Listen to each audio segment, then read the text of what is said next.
아시아에는 세계적으로 유명한 여러 도시들이 존재합니다. 아름다운 바다가 보이는 해안 도시와 더불어 경제적 발전을 선도한 산업 도시들도 많죠. 그렇다면 세계인들이 뽑은 예술로 가장 유명한 도시들은 어떤 곳들이 있을까요? 그 결과는 놀랍게도 한국이 독보적인 예술성을 가진 나라로 꼽히고 있다는데요. 자세한 내용 살펴보도록 하겠습니다. 여러분들이 생각하는 아시아 최고의 예술 도시는 어디이신가요? 아마 많은 분들이 수많은 예술품 경매가 열리는 홍콩이나 국제적인 아트 페어가 개최되며 수백 개의 갤러리가 포진되어 있는 상하이를 떠올리지 않을까 싶습니다. 그렇다면 한국을 대표하는 도시인 서울은 어떨까요? 아마 많은 분들이 서울과 예술은 동떨어지지 않았나라고 생각하실 것 같습니다. 그렇지만 놀랍게도 외신들의 평가는 한국과는 달랐는데요. 2021년 발간된 아트넷 인텔리전스 리포트에서는 향후 10년 예술 시장을 선도할 도시 탑7에 한국을 포함시키고 있었습니다. 더불어 많은 전문가들이 이제 아시아에서는 서울이 예술 시장을 주도할 것이라고 내다보고 있었는데요. 실제로 올해 9월 2일부터 5일까지 서울 삼성동 코엑스에서는 세계적 아트페어 프리즈가 개최될 예정이라고 하는데요.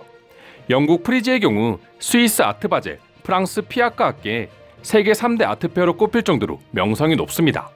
그리고 이러한 프리즈가 아시아에서 개최되는 것은 이번이 처음이었죠. 프리즈 소울의 패트릭 리 감독은 서울의 현대 미술계는 지난 30년 동안 급속히 발전해왔으며 1980년대부터 미술품 수집 활동이 증가했습니다. 또한 서울은 정교한 수집가 기반이 잡혀있으며 미술 산업을 위한 인프라를 갖춘 강력한 예술도시입니다라며 서울을 선정한 이유에 대해 밝히기도 했습니다. 이처럼 아시아의 대표적인 예술도시들인 홍콩이나 상하이를 제치고 당당히 한국이 선정되었다는 것은 참으로 고무적인 일이 아닐까 싶은데요. 외국 예술계 사이에서는 예전과는 달리 한국이 경제적인 성장만이 아니라 문화적인 위상 역시 높아지면서 서구의 유명 예술업계들이 한국 진출을 모색하고 있다는 분석을 내놓기도 했죠. 우리나라 역시 이를 기회 삼아 예술 시장을 더욱 확대할 계획을 가지고 있었습니다. 그것도 한국이 제일 자신 있는 기술 중 하나인 디지털 기술을 융합하여 서울을 문화도시로 탈바꿈할 야심찬 포부였는데요. 지난해 서울시는 서울 비전 2030이라는 문화정책을 발표했었습니다. 디지털 기술과 예술이 결합된 디지털 감성 문화도시 서울이라는 청사진을 제시하고 올해 추진할 문화정책 핵심 과제들을 담은 내용이었죠.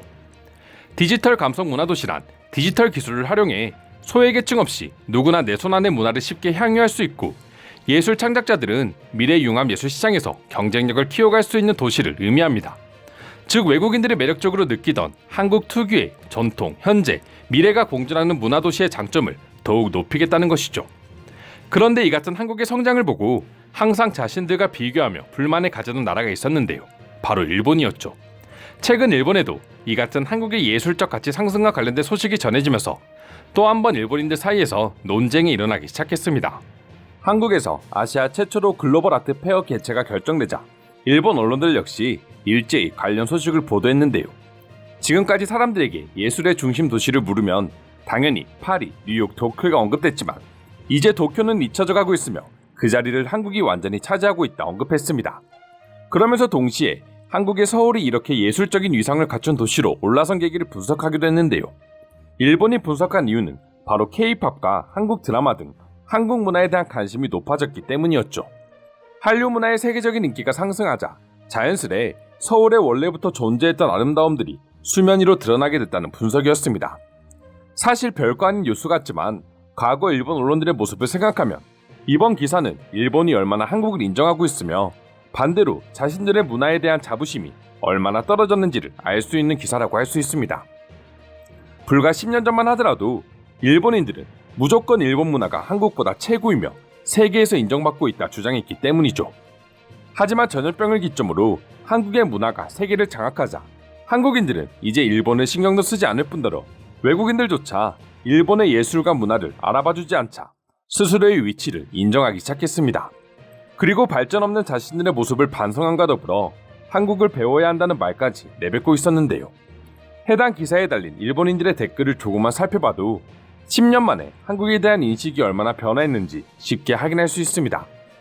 물론 여전히 서울은 마늘의 도시에 불과하다, 문화적으로는 아직 후진국이다라며 한국을 비하하는 일본인들도 있었지만 대다수의 사람들은 제발 도쿄도 제대로 일을 해줘, 한국에 비해 일본은 이제 정치는 물론 경제도 문화도 모두 아시아의 시골 도시에 불과하다라며 자책하는 반응을 보여주었습니다. 한국인들은 이제 자기들의 신경도 쓰지 않고 수많은 외국인들은 오로지 한국만 찾고 있으니 이제 일본인들도 스스로의 상황을 완벽하게 파악한 모습이라고 할 수 있는데요. 그럼 지금부터 서울에서 최초로 열리는 아트 박람회 기사를 보고 일본인들은 어떤 반응을 보여주고 있는지 조금 더 자세히 소개해드리도록 하겠습니다. 한국이 이를 갈며 한류 문화에 투자할 동안 일본인들은 끝까지 한국을 무시하기만 했다. 그리고 그 결과물이 이제 나타나고 있는 것뿐이고, 저도 그 생각입니다. 항상 만족하지 못하고 발전하려고 노력하는 한국인들에게 안일함으로 인해 내수시장만 챙기던 일본인들이 뒤처지는 건 당연한 수순입니다. 한국을 욕할 시간에 제발 우리의 상황부터 확실하게 파악합시다. 지금의 한국이 거품이라고 말하는 사람도 있지만 내 생각은 좀 달라. 한국은 세계에서 인정받는 나라이고 예술 분야 역시 한국이 인정받고 있는 이유 중 하나야. 거품이라기엔 이젠 너무 많은 사람들이 한국을 좋아하고 있어. 거품은 일본의 버블 경제가 진정한 거품이다. 그런 일본을 두고 한국을 버블이라고 말하는 일본인들을 보면 같은 일본인이지만 솔직히 부끄러울 때도 많아. 한때 한국의 예술작품들은 형식적으로 예술이라고 부르는 것 같은 느낌이 있었다. 하지만 이제는 일본에게 하는 말들인 것 같아. 일본의 예술은 이제 껍데기만 있는 것 같은 느낌이거든.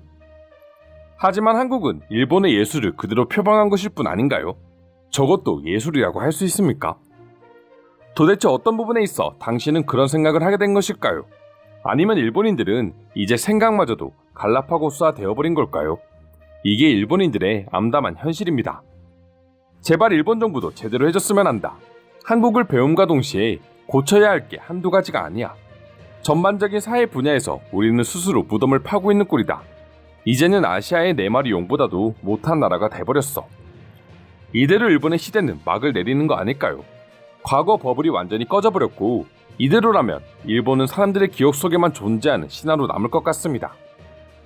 서울은 예술의 도시가 틀림없어. 예술의 일가견이 있다고는 할 수 없지만 의견 정도는 낼 수 있잖아. 내가 직접 본 서울과 도쿄 두 도시는 확연히 달라. 도쿄는 단지 번화가 느낌뿐이지만 서울은 번화가 속에서도 과거와 미래의 아름다움이 공존한다고 할까나. 한국은 한국 문화 그 자체가 지금 예술로 평가받고 있습니다. 세계적으로 인기 있는 K-팝과 K-팝 댄스는 하나의 장르가 되어버렸죠. 반면 일본은 음악적 예술 또한 서서히 잊혀져가고 있습니다. 이래도 한국을 배우는 게 부끄러운 일인가요? 한국을 축하합니다. 드디어 일본을 완전히 넘었군요. 일본은 제발 뭐라도 해줬으면 합니다. 아무것도 하지 않고 뭔가 바라는 건 정말 터무니없는 바람에 불과합니다. 하지만 그러기엔 일본 국민들이 할 수 있는 게 너무나 한정적이다. 한국의 성공이 일본에는 재앙이라고 말하는 사람들이 주변에 꽤 있더군요. 그들은 현실을 바라본 거죠. 한국은 아시아의 맨 끝에 있는 국가였지만 이제는 맨 끝이 일본이 차지하게 됐네요. 이상으로 예술 분야에서도 한국에게 완전히 밀려버린 일본인들의 좌절 반응 소개해드렸습니다. 오늘도 끝까지 영상 시청해주셔서 감사드리며 여러분들의 구독과 좋아요는 영상 제작에 큰 힘이 됩니다. 이상 종크TV였습니다.